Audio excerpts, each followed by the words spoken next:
Oi, tudo bem com vocês? Eu sou o Pontinho e muito bem-vindos a mais uma Conectividade. Hoje vamos receber ela, que é originária do povo Guató, lá no Mato Grosso do Sul. Estou falando da Gleiciele Nonato. Oi! Olá, Pontinho! Olá, criançada! Como é que vocês estão, meus amores? Espero que todo mundo esteja ótimo, esteja feliz, esteja alegre no dia de hoje. Deixa eu me apresentar. Eu me chamo Gleiciele Nonato. Eu sou uma originária do povo Guató do Pantanal de Mato Grosso do Sul. Sou contadora de histórias e de causos, sou escritora e amo mesmo contar histórias para a criançada. Vamos começar esse papo já contando como foi que você começou a contar histórias. Eu não tenho de fato uma data precisa de quando eu comecei a contar histórias, porque eu escuto histórias e causos desde criança através do meu avô. Ele era muito contador de causos.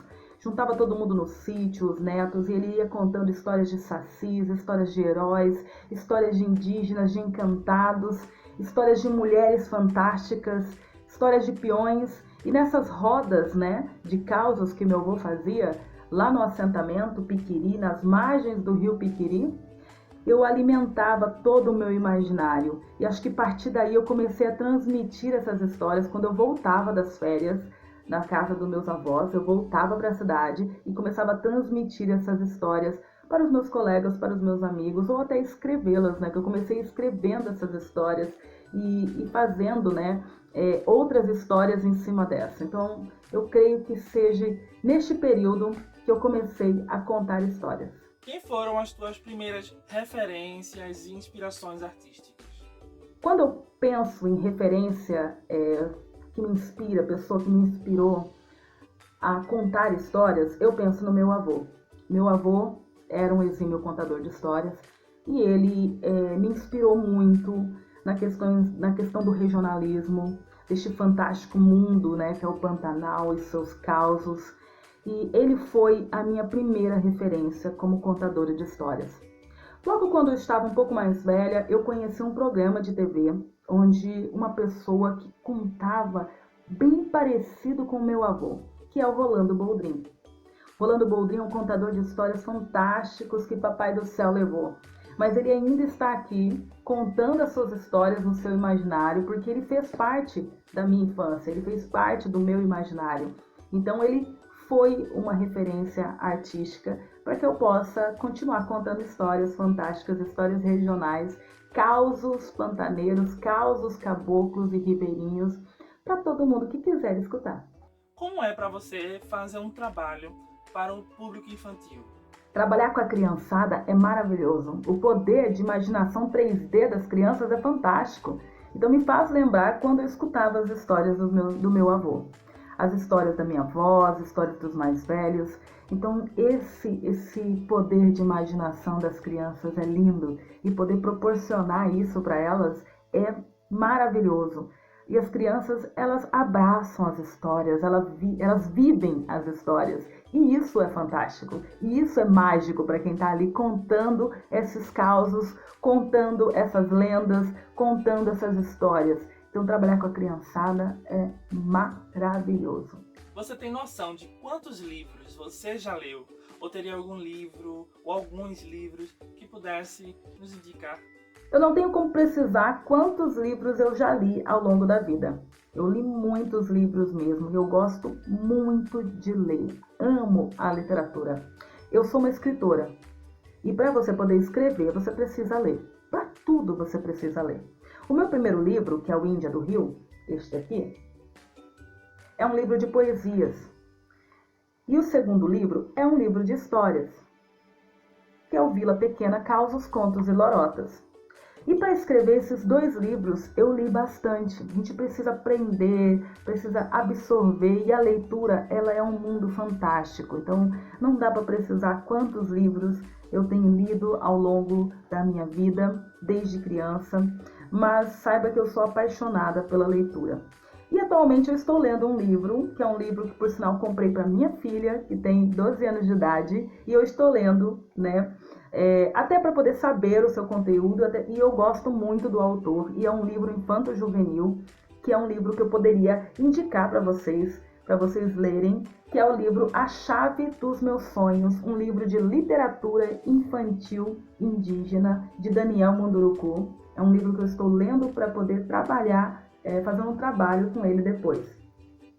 Eu estou lendo também porque minha filha, ela gosta de ler em conjunto comigo, né? Então estamos lendo juntas.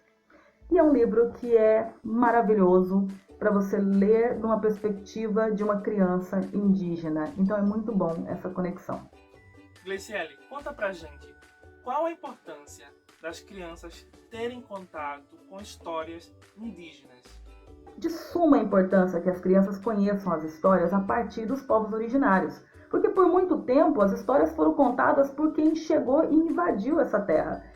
Que não foi colonizada, ela foi invadida, pois antes, né, dos portugueses chegarem aqui, já existia toda uma civilização de um povo com suas histórias, com as suas leis, com a sua paz, né, que já vivia neste país que hoje se chama Brasil. Então é muito importante para a criançada saber a perspectiva das histórias a partir do olhar indígena. A literatura indígena, ela abre horizontes de uma perspectiva de construção do nosso país. Então é muito, muito importante mesmo que as crianças saibam as histórias indígenas. E isso pode começar a partir das histórias, dos causos, dos contos, né, que esses povos originários eles falam. Por exemplo, o meu povo Guató não tem as mesmas histórias que o povo Tupinambá. Não é o mesmo povo. Os povos indígenas são de multicultura, são multivariáveis as suas línguas, os seus jeitos, as suas histórias, a sua forma de viver. Então não existe apenas um único povo indígena. Existem vários povos originários que compõem essa multicultura brasileira. E é muito bom mesmo conhecer essas culturas para a gente não cometer erros de achar que indígena é índio, que é uma coisa que a gente precisa saber que não é real. E saber que os povos originários do nosso país são os povos originários que já estavam aqui muito antes dos invasores portugueses chegarem. Desejo que cada vez mais as crianças tenham contato com essas histórias. Obrigado por nos trazer essa fala. Inclusive, eu quero saber de você, quando a gente fala assim, tempos de infância, o que vem assim na tua mente? A primeira coisa que eu lembro quando fala de infância é do assentamento Piquiri, na chácara do meu avô e da minha avó. Eu passava as férias, os feriados, todos lá.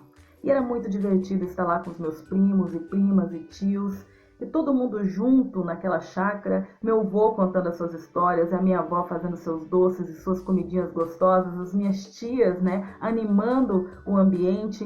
Então era uma coisa que para mim era um mundo fantástico. Aquele lugar era um lugar fantástico para minha infância, sabe? Foi um lugar fantástico para minha infância. Até hoje é um lugar fantástico guardado aqui dentro de mim.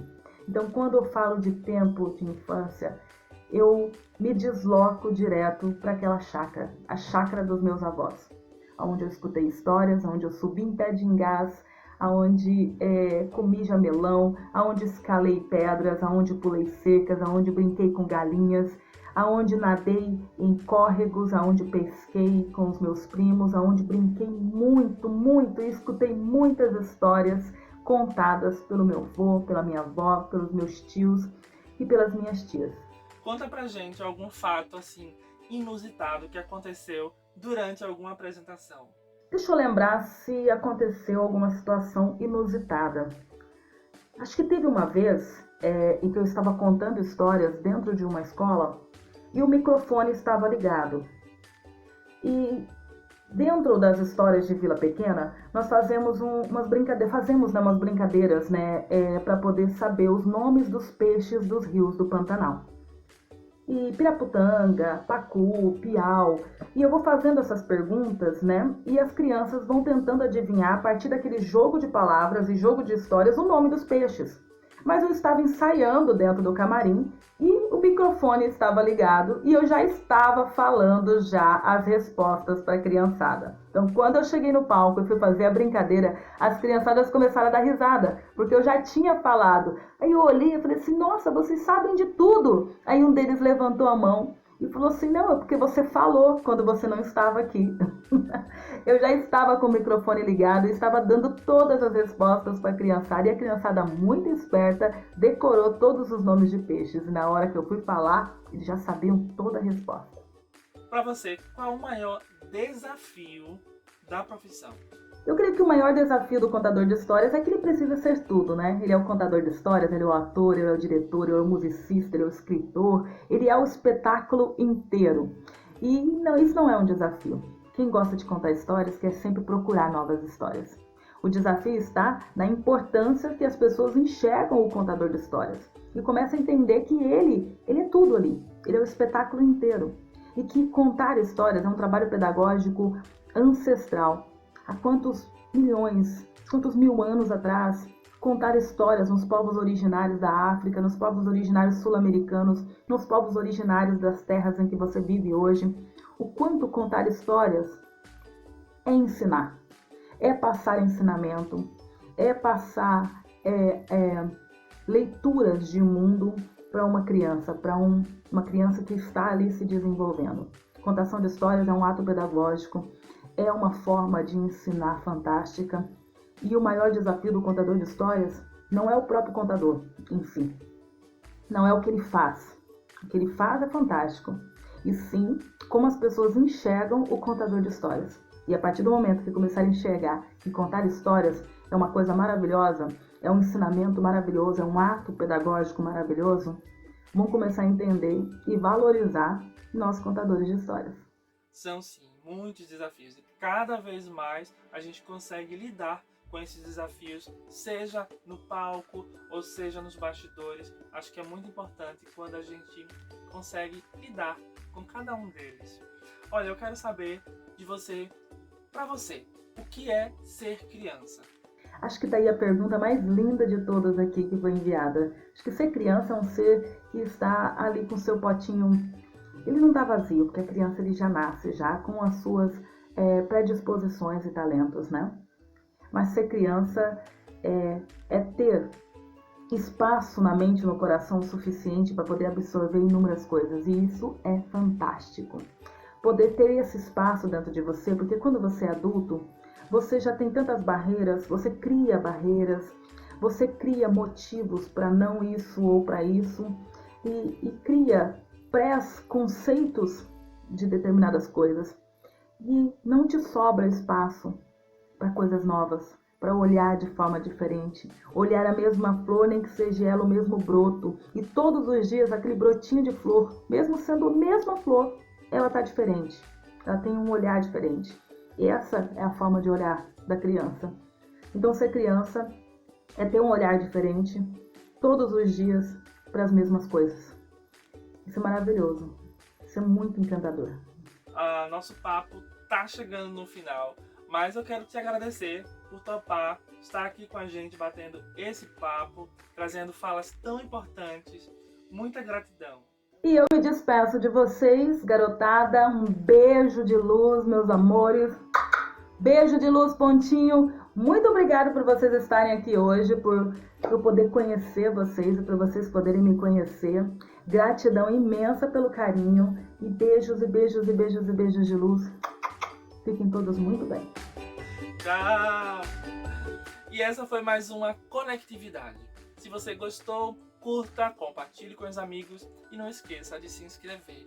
Lembrando que, ativando as notificações, você vai ficar sabendo de primeira quando vai ter episódio novo aqui. Então, até a próxima Conectividade. Tchau!